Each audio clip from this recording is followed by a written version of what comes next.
Thank you, Mr. Chairman. Secretary Vilsack, it's great to have you back before the committee today. Before I get to my questions, I would like to just thank you for prioritizing the Dairy Business Innovation Initiative in your budget. In the time since its inclusion in the 2018 Farm Bill, millions of dollars have gone to dairy producers, including those in Wisconsin, enabling businesses to expand their product lines and increase their market share. These small dollar grants have been incredibly meaningful to my state's world-renowned dairy and cheese industry, so appreciate that prioritization. Wisconsin dairy farmers have also led the way in implementing managed grazing to sustain herds. This practice, when done right, can go a long way in improving soil health, plant diversity, and water quality. For years, Wisconsin grazers and those interested in pursuing managed grazing have made it clear to me that the success of their operation is significantly improved when they're able to consult a grazing expert, specifically a knowledgeable technician who can help address the unique needs of their operation and can save farmers valuable time and get them on an expedited path to profitability, improved water quality, and climate resilience. I was able to secure funding for the Grazing Lands Conservation Initiative in the fiscal years 2022 and 2023. And this funding was intended to begin meeting the needs for grazing technical assistance for the first time in over a decade.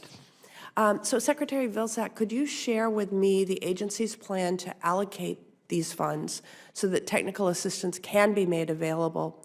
But additionally, I would note that funds were not included in the fiscal year 24 budget, and so I'm curious to know how the USDA plans to sustain this operation.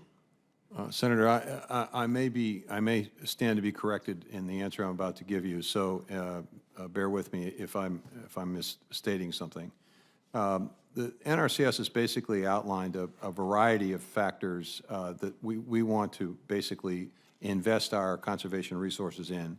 And one of them has to do with grazing, and one of them has to do with rotational grazing and proper management as part of their climate smart practices. And so I think from a standpoint of NRCS, we see this as kind of already included in the suite of 45 practices that we've identified that we want to target our resources, we want to direct IRA resources towards based on the requests from farmers that we get.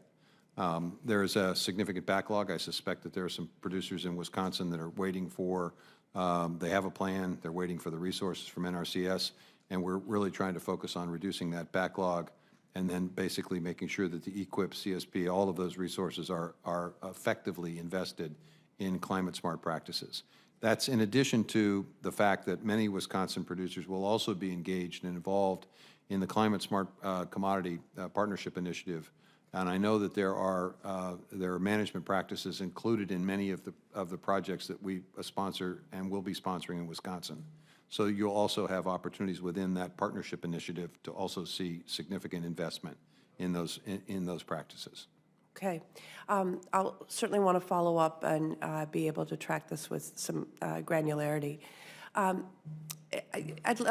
like to next ask about avian influenza, which has contributed to major increases in egg prices this year. The Animal and Plant Health Inspection Service line for the Emergency Preparedness and Response Initiatives saw a minor increase in your budget. How will this budget proposal ensure that needs are met to fully address the spread of avian influenza, including providing quarantine and inspection services to producers and funding for state agencies and universities that are conducting avian influenza testing?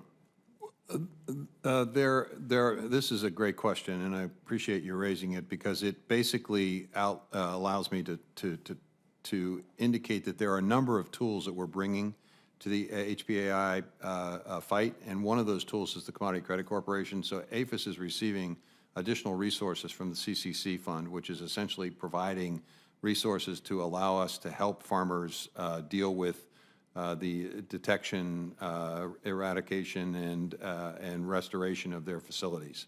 And so there's a complement. You just can't look at the four corners of the budget. You have to look at also the additional resources that we're providing.